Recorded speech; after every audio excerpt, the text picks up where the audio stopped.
Good afternoon, everyone. Today, the Atom Seminar has the great pleasure of welcoming Professor Cory Simon. Professor Simon completed his PhD in chemical engineering at the University of California, Berkeley, and is currently an associate professor at the Oregon State University in the School of Chemical, Biological, and Environmental Engineering. He is an expert at molecular machine learning, leveraging statistical mechanics, mathematical modeling, and molecular simulations to accelerate the discovery and deployment of nanoporous materials for storing, separating, and sensing gases.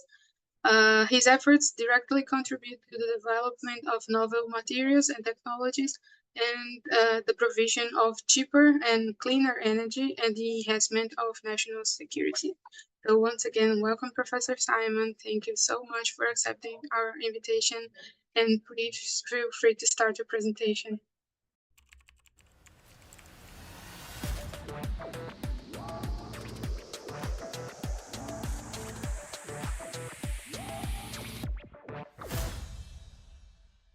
Thank you so much. Yeah, and thanks for inviting me. It's an honor to be here. And I recognize many on the list of previous speakers, so it's really cool to be among them. And this is a neat initiative. So yeah, that's my first slide. That's a great initiative. And I've never been to Brazil, but I looked up Rio de Janeiro and it looks really beautiful. So I'd like to visit one day for sure. And I should figure out how to, okay, hide that panel. So yeah, this is a photo of Oregon State University. This is where I am. And then we're located in Corvallis, Oregon. It's right here. So this is the map of the US if you're not super familiar. So this is Oregon here. So that's where I live. First, I'd like to acknowledge that this is a collaborative project. Nick Gansler, he was my PhD student. He's now a postdoc at Sandia National Labs. He's the first author on this paper who led the work. And then my collaborators, John Adapa and Aryan Deshwal, they're at Washington State University on computer science. And Aryan is now going to be a professor of computer science at University of Minnesota. And this paper is published in Digital Discovery, so you can read more about details afterwards if you wish. Okay, so just a really broad overview of Bayesian optimization of materials. Let's suppose we have a large candidate set of materials. So here, these are nanoporous materials. And our goal is to find a material within this candidate set that has some optimal property using the fewest number of experiments, because these experiments are expensive and time consuming. By the way, these experiments could be molecular simulations that are expensive and time consuming as well, like in this work. So Bayesian optimization, or BO, provides an adaptive sequential design of experiments in order to find that optimal material using the fewest experiments. So what do I mean by sequential and adaptive? Well, you would start with picking one material, and then you do the experiment or molecular simulation, and you get some measurement of its property. So the length of that bar is representing the property. And only then, after you collect that measurement, do you decide what material to do next. So it's really a data-driven adaptive decision, because you don't specify that sequence of materials beforehand. And so then maybe based on that measurement, you would pick this material next. You do an experiment and measure its property, and you sort of repeat that, so on and so on. And eventually, after many experiments, the Bayesian optimization routine learns to pick materials from the design space that exhibit a really high value of the property you're looking for. So you can see near the end, after many iterations, most of the materials it picks, it has a really high value of the property. So you're enriching the samples of materials with ones that have a high property. So how does it do this? So Bayesian optimization has two components. The first is a supervised machine learning model that also quantifies uncertainty in its predictions. So the basic idea is you represent a material by features, by structural or chemical or compositional features. For example, for nanoporous materials, this could be something like pore size. And then you can plot the data that you've got. So the features of the material versus the predicted property versus the property, that you observe, and those are the points. And then with those points, you build a surrogate model of the experiment or simulation. And that surrogate model predicts the property of the material based on its feature. So that would be the yellow line fit to that data. And you can see the bands here, they quantify uncertainty. So, we haven't seen any materials with features here. So you can see the uncertainty is quite high. And then the uncertainty is lower near regions of material space where you've seen materials before there. And then the purpose of this surrogate model is to make good decisions. By the way, this is a good spot to incorporate domain knowledge through one, what material features are you using to predict a property? You use your domain knowledge for that to choose those. Two, you can use prior assumptions, prior distributions to incorporate physical knowledge. So this isn't completely a black box modeling exercise. So once you have that surrogate model, you want to use it to make good decisions. And that's the second component of BO, automated decision-making algorithms. So we as the humans do not pick the materials for the experiments, the algorithm does. So this represents the BO algorithm, and it would pick the material. And in doing so, these algorithms need to balance exploration and exploitation. So exploration is, oh, look, we haven't seen a material with a feature here, and the predicted property is really uncertain. So to learn about the structure-property relationship, we should pick a material here. That would be exploration. Exploitation as well, we've got this surrogate model of how the property is related to the structural features of the material. And the surrogate model says that materials around here are optimal. So let's exploit our knowledge that we have for the surrogate model, even though it's uncertain, and pick a material that we think is going to have a high property. So you need to balance those two when decision making. Bayesian optimization does that. And typically in the early stages, BO is very exploratory to learn about that structure and property relationship. Later stages, after you collect enough data and do enough experiments, it's confident about the structure property relationship, and it moves on to exploitation. And I think what's really exciting about these algorithms is that they can orchestrate self-driving or autonomous labs. So while you're sleeping at night, these algorithms can make decisions of what experiments to do, collect that data, and make further decisions about what experiments to do. So yeah. So that's my general overview of BO materials, and this figure summarizes the feedback loop. So it's really an intimate feedback loop between experiment and modeling. So you conduct an experiment or simulation. That generates a data point, a material paired with its property. And then every time you get a new data point, you put that with all the data you've got so far, and you build a surrogate model with all the data you've seen of that experiment that takes in the material feature and predicts the property. And then using that surrogate model, you plan the next experiment while balancing exploration and exploitation. And then this picks a material for the next experiment and so on. And you go round and round in this loop until you run out of resources or you stop seeing improvements in the material property. And we wrote a perspective on Bayesian optimization of nanoporous materials in MSDE. So you can check that out if you're interested in this. Okay, so today's talk is about a specific variant of Bayesian optimization called multi-fidelity Bayesian optimization. And we're going to consider covalent organic frameworks as our materials and the application of xenon-krypton separations. But hopefully you can imagine whatever material system you're interested in and whatever application or property you're interested in, these techniques can apply to your systems as well. So let me introduce COFs first. Covalent organic frameworks, or COFs, are nanoporous crystalline materials. This is what one looks like. It's kind of a powder. And you can see the crystal structure here. So these are sheets that are stacked into the page here. And there's nano-sized pores in which gas molecules can enter and absorb and interact with the walls of that material. So yeah, and it has these channels going down into the page for this COF.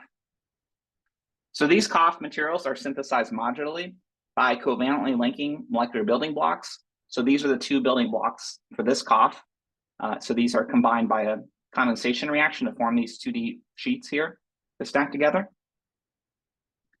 And you can change the chemistry of these building blocks to arrive at many different COFs. So different topologies, different pore sizes, pore shapes, surface chemistries. I'm just illustrating one example here in the square lattice topology. You can see, so basically the blue building block here is this one and this one. And over on the left, see how the blue building block is longer than this one? And that's a way to make a bigger pore, basically. You can arrive at two different coughs. You can also imagine decorating that with functional groups. There's many different coughs. So already, more than 725 have been synthesized experimentally. And that's an exciting Bayesian optimization problem. Can we search for the optimal material with some property? So the application that we're considering is xenon-krypton separations. Noble gases have many applications ranging from lighting to imaging to insulation in multi-pane windows. And the current source of these noble gases is the atmosphere. So xenon and krypton are present at quite small parts per million level concentrations in the atmosphere. And the way we obtain them from their industrial application is as a byproduct from the cryogenic distillation of air. So when we separate air into nitrogen and oxygen mostly, we obtain a stream of xenon and krypton, and it's a mixture out of this distillation column. So here's the mixture. And then typically, this mixture is then subject to another cryogenic distillation to separate it into pure xenon and pure krypton. Now you can see the boiling points are really low. And so that separation is very energy intensive because of these low temperatures. So the idea here is to instead more energy efficiently separate these gases at room temperature using a COF. So you've got a column, you pack it with a COF material, you pass that xenon-krypton mixture through it, and typically the material, provided its pores are pretty big, it will selectively absorb the xenon, so you can see the material's enriched with xenon here, and let the krypton pass right through. And so you've got pure krypton right here. And then if you heat up the COF, you can drive off that xenon and obtain pure xenon and reuse the COF for another cycle of separation. So that's the idea. All right, so here's our problem setup. We've got a database of COF candidates. This is our database. There's 609 of them, and they're simulation ready. This is a database from Baron Smith's group. And we wish to find among this database of COFs the one that exhibits the highest selectivity for xenon over krypton at room temperature and ambient pressure. And then the composition in the mixture is 20-80 mole percent xenon krypton. That's just typically what comes out of the distillation column for separation of air. Just to remind you that the selectivity of xenon over krypton, it's proportional to the amount of xenon absorbed in that material divided by the amount of krypton absorbed in that material. So we want the material to absorb a lot of krypton and, a lot of xenon and not a lot of krypton, basically. Yeah, so which material should we use? That's our problem setup. Now, we have two methods to simulate or measure the xenon-krypton selectivity of a COF. We're going to use molecular simulations here to screen these materials. So what makes this interesting is there's two methods and they're different fidelity. So we have a low fidelity molecular simulation method that takes only 15 minutes, but it's just a rough estimate of the selectivity. It gives a rough estimate because of the assumptions it makes. The higher fidelity molecular simulation, on the other hand, is more accurate. However, it takes longer, so 230 minutes. So you can think of this as like, a small test tube experiment, and this one like the big reactor, large scale that you actually care about. So to understand why one simulation is low fidelity and why one is high fidelity, I'm going to zoom in a bit and talk about these simulation techniques to give you a good idea. So both simulation techniques rely on classical molecular models of the interaction between the adsorbates and the COF and the adsorbates with the COF. So for example, here's a microstate of the COF material, that's the framework here, and then krypton and xenon adsorbates just inside the pores. So that's a microstate, which I'm noting with this. So we model the potential energy of a microstate like this as pairwise additive with Lennard-Jones potentials. So pretty standard stuff. And the parameters for those Lennard-Jones potentials depend on the two species involved, and we obtain those through the universal force field. So that's the molecular model that we're using, and we're holding the COF rigid during our simulations as an approximation. Now, the high fidelity molecular simulation considers the COF in the grand canonical statistical mechanical ensemble. So from your StatMet class, you remember the probability of microstate like this in the grand canonical ensemble. So you'll see the temperature, chemical potential, xenon, krypton in the gas phase, and the volume of the COF. Those are held fixed. And then you can see the Boltzmann factor here, and we've got the potential energy of the microstate here, which we can compute from our molecular model. And then we can sample from this probability distribution with Markov chain Monte Carlo simulations. So these are GCMC, grand canonical Monte Carlo simulations. And when we sample from this distribution, we can compute the average number of xenon adsorbates in the COF during the molecular simulation and the average number of krypton adsorbates during molecular simulation and get the selectivity. So during this simulation, xenon krypton adsorbates are exchanging between the COF and the gas phase. So they're entering and leaving the COF pores, and they're also moving around inside the COF pores. And during the simulation, we'll see both xenon and krypton, and multiple of them generally, inside the pores of the COF. So we're calling this our high fidelity simulation because it reflects more reality and there are multiple xenon krypton adsorbates. And on average, it takes about 230 minutes to do one of these simulations in the COF with sufficient number of samples to compute the selectivity. So that's a high fidelity simulation. Now, low fidelity simulation. Still, we're in the grand canonical ensemble, but we're going to make the dilute assumption. That is, the concentration of xenon krypton in that COF is small, and that allows us to, in the grand canonical partition function, approximate it with only 3 terms when there are 0 or 1 adsorbates inside that pore. And if you do that, you can derive Henry's law, and that stipulates that the average number of adsorbates in that COF is linearly proportional to the partial pressure of that adsorbate in the gas phase, and the Henry coefficient is a proportionality constant. And you can derive that the Henry coefficient is just an average value of this Boltzmann factor. It's proportional to that.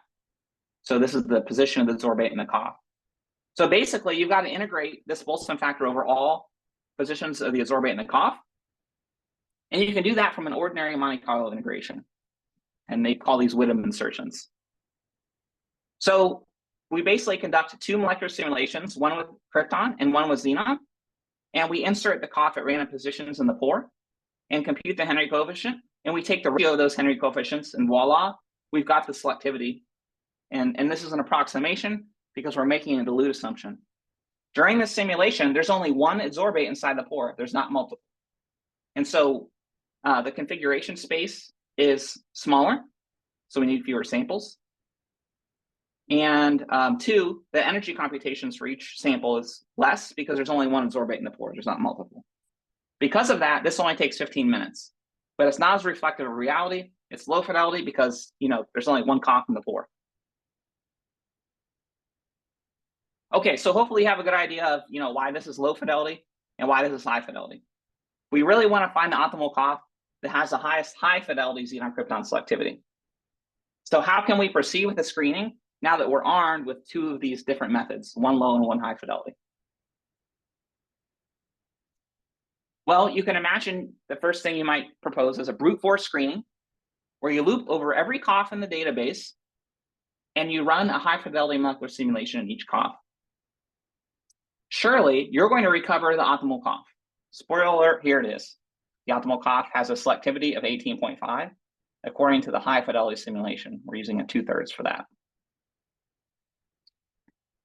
But this is inefficient. It would take 2,300 hours for this, which we have the computation time to do, by the way, but we're just sort of illustrating these methods. So yeah, this would take a really long time. It's inefficient. For the first reason, it totally ignores the low fidelity simulations we have at our disposal. It doesn't exploit those.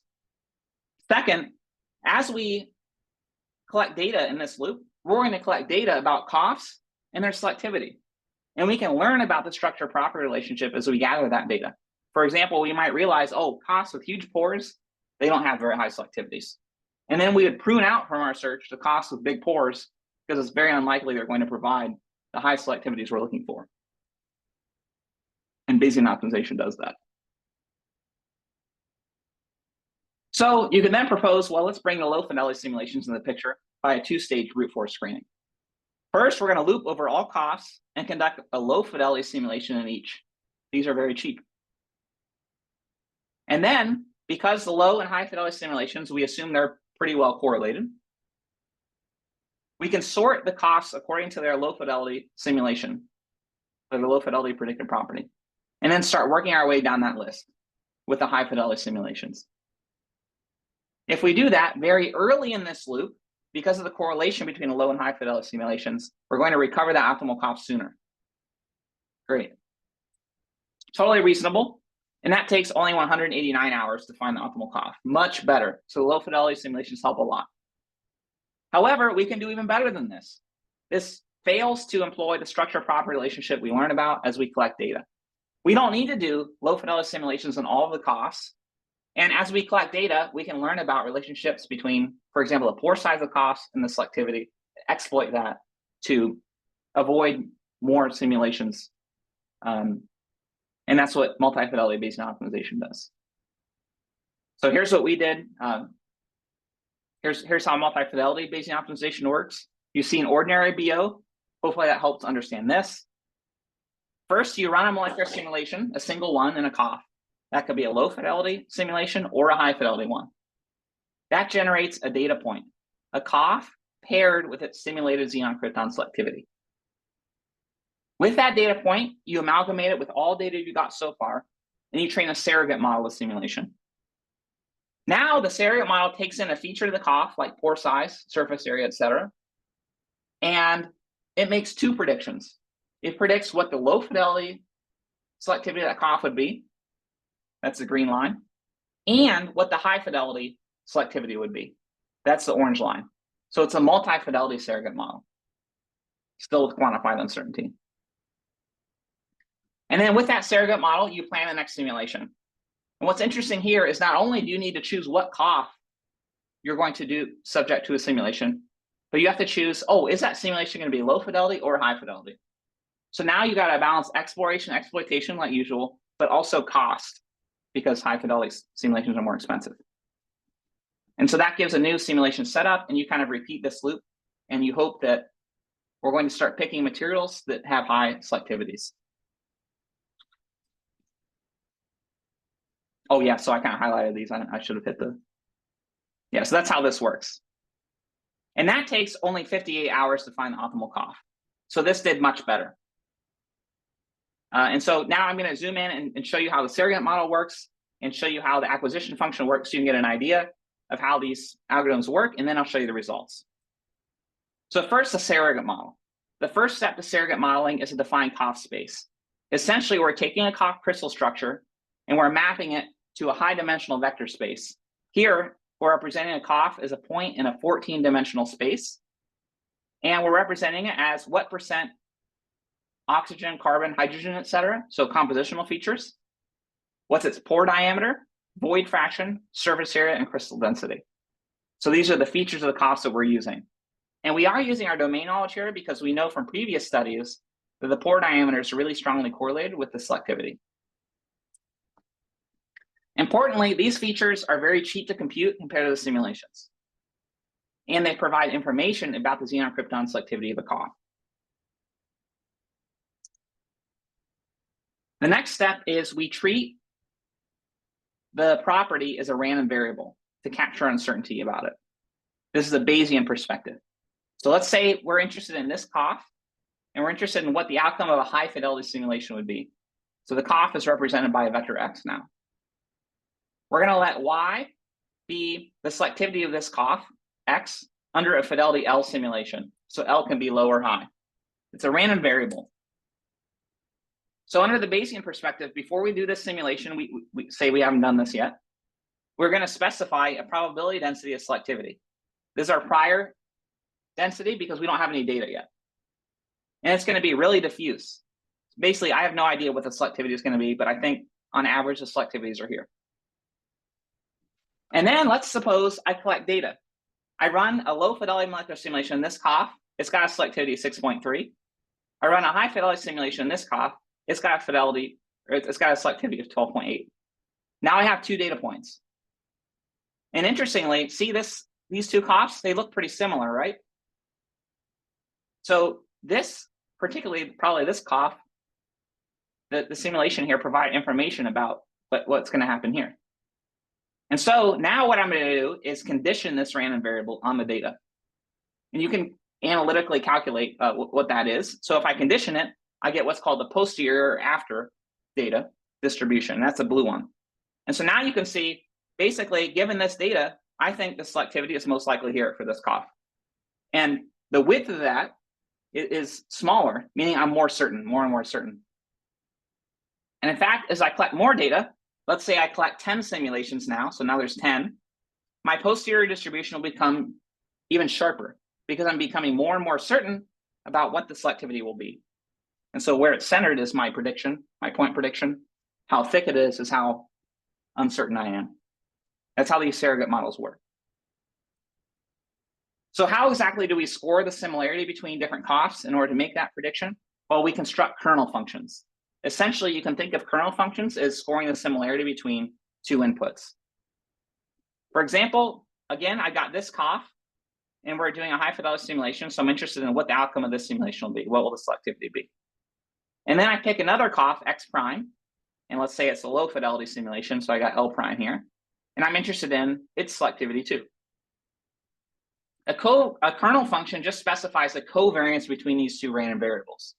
If the covariance is high, that means that I think that these two simulations are very similar, and therefore the outcome should be similar. If it's very low, it means that these are not similar, so they're going to not have much covariance. So our prior assumption, so we construct a material kernel that scores a similarity between two coughs, X and X prime, and a fidelity kernel that simply learns the correlation between the low and high fidelity selectivity.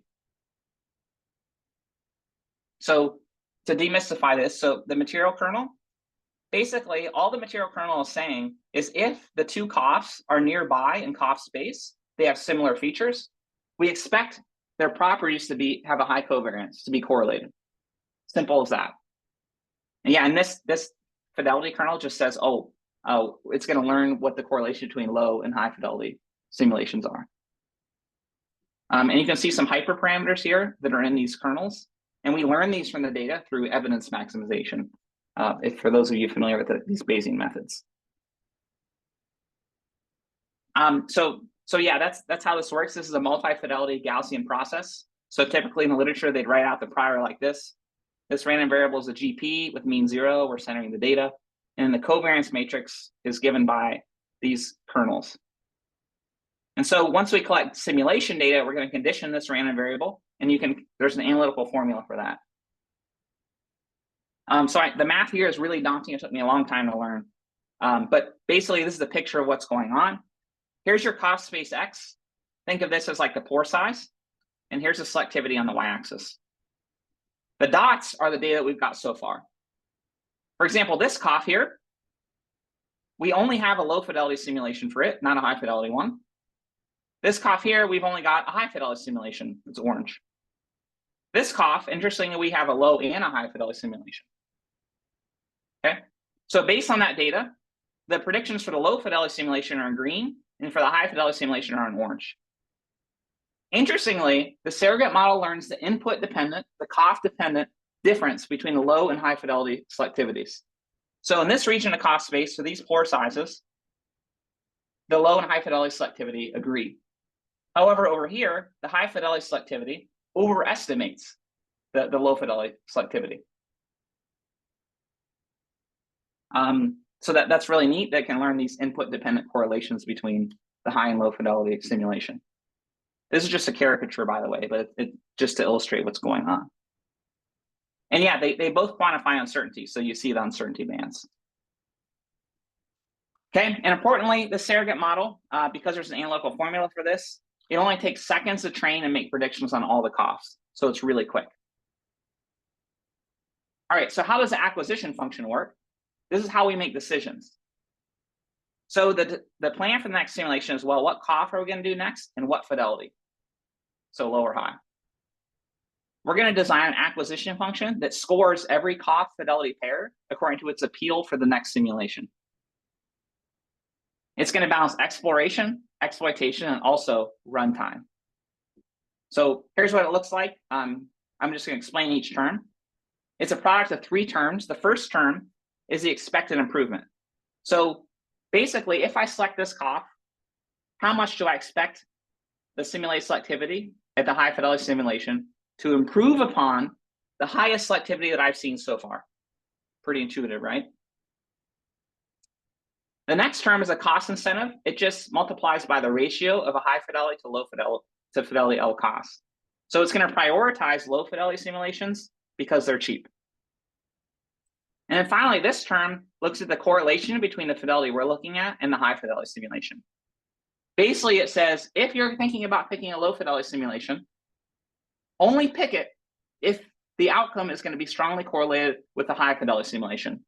If it is, you can basically get a lot of information about the high fidelity simulation by picking a low fidelity simulation. If it's not, don't bother doing that low fidelity simulation, because if I do it, the outcome isn't going to give me information about the high fidelity simulation I care about. So what we do is we loop over all cough fidelity pairs, compute this acquisition function, select the cough with the highest value for the acquisition, and that's how this makes decisions about what cough and what fidelity to do. So hopefully that explains the surrogate model and the acquisition function for planning the simulations. And so now let's go about in this loop and run multi-fidelity Bayesian optimization and see what happens. By the way, it's not a lot of computation time to do this. So we did loop through all costs and do the high fidelity simulations and all. So we know what the optimal cough is. In practice, you wouldn't do that, but we're doing that because, we're academics. We're trying to benchmark these algorithms and see how well they do. So I know what the optimal cough is, and I'm going to see if my algorithm can pick it out. Here's the results. So what I'm showing on the x-axis is the number of simulations. And remember, this is sequential, right? So as the search proceeds, we're going to the right here. What the y-axis is showing is what is the largest high-fidelity xenon crypton selectivity that I've seen so far among all coughs that I've simulated. The gray region is the initialization. You can't start from scratch. You've got to kick off or initialize a surrogate model with a few data points. What we did is we selected 3 diverse coughs and ran high and low fidelity simulations in all 3. So we're initializing with 6 simulations. And those are shown here. So these 6 data points. The orange represents a high fidelity simulation, and the green represents low fidelity simulation. So basically, starting right here is when the Bayesian optimization algorithm starts making its own decisions about what simulations to do. So first, what it says is, it picks 4 different coughs and tells us to do low fidelity simulations in them. Okay, and at that point, the algorithm says, it's time to do a high fidelity simulation. So it picks a cough and we do a high fidelity simulation. And what you see is an improvement in the selectivity. That doesn't have to happen. So it actually picked a cough that has a higher selectivity than what it's ever seen before. Awesome. Then it decides to pick more coughs for low fidelity simulations. So it picks a bunch of them.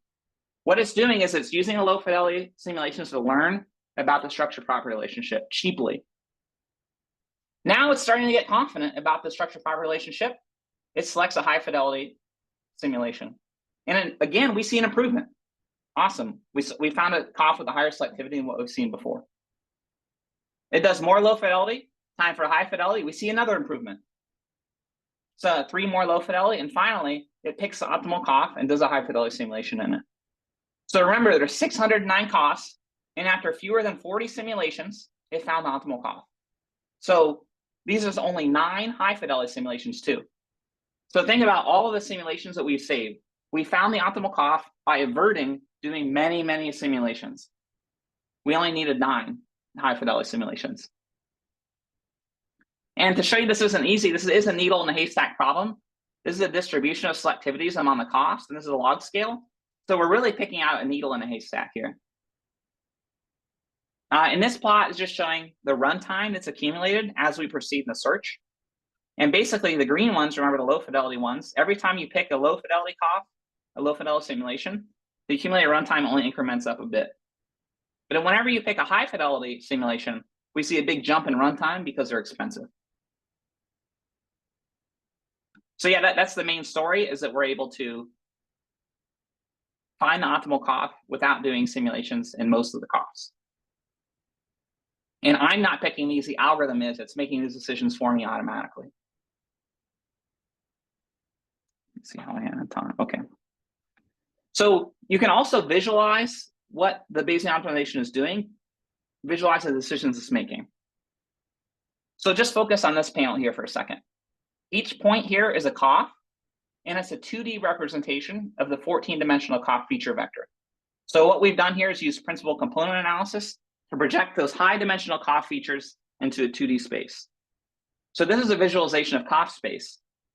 And I've colored the coughs according to the high-fidelity xenon krypton selectivity. So the green ones, that's really high selectivity. So this is the promising region of cough space right here. This is where the good ones are. Over here, these are bad. These are low selectivity. And then I'm putting with x's and squares the coughs that I've done simulations in. X is low fidelity and the square is high fidelity. So this is the initialization. These are 3 diverse coughs that I've selected to kick off the surrogate model without knowing the property, of course. All right, and then we're going to let Bayesian optimization pick our coughs. All right, and this is showing what happens as the search proceeds. So I'm just going to jump to here, actually. So after 18 simulations, see those X's? They're kind of spread out in cough space. It's basically exploring cough space with the low fidelity simulations.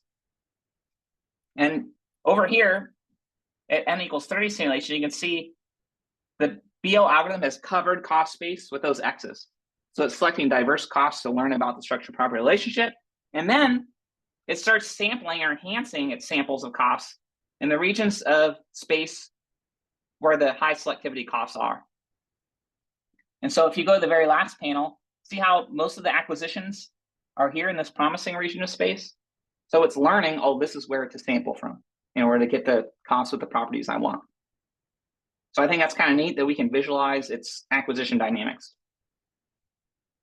And then, yeah, I guess I'll conclude. So basically, we also compared to single fidelity Bayesian optimization, and multi-fidelity Bayesian optimization did find the optimal cough with lower costs than a single fidelity Bayesian optimization, where you only use the high fidelity. So these low fidelity simulations do help us more efficiently find the optimal material by pruning out materials. And then, of course, the whole process depends on how you initialize that surrogate model. So the question is, what if we initialize with different points, different coughs, right? And so we ran a bunch of Bayesian optimization runs with different initial coughs to kick off our surrogate model. And what we found is our conclusions are robust to the initialization of the surrogate model. Multi-fidelity Bayesian optimization, the accumulated runtime to find the optimal cough is pretty consistently better than single fidelity Bayesian optimization. So yes, there is variance in how long it's going to take to find the optimal cough, depending on how you initialize your surrogate model. But on average, it's pretty robust.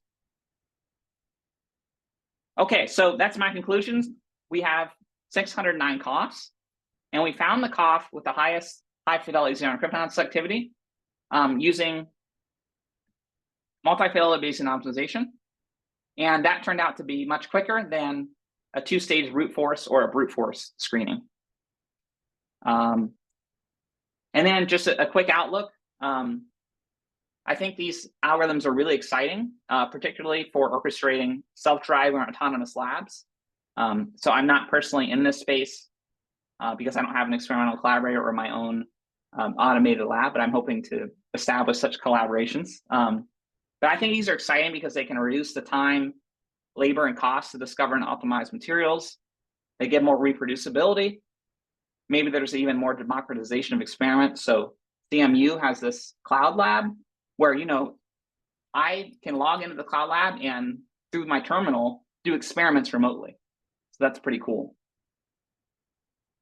And I think even if there's no automation, Bayesian optimization is really effective at navigating these high dimensional spaces, more so than humans. So it's still exciting. Finally, Bayesian optimization can also orchestrate search for optimal synthesis conditions in addition to materials. Okay, yeah, thank you so much for listening, and I'll take any questions or comments. Yeah.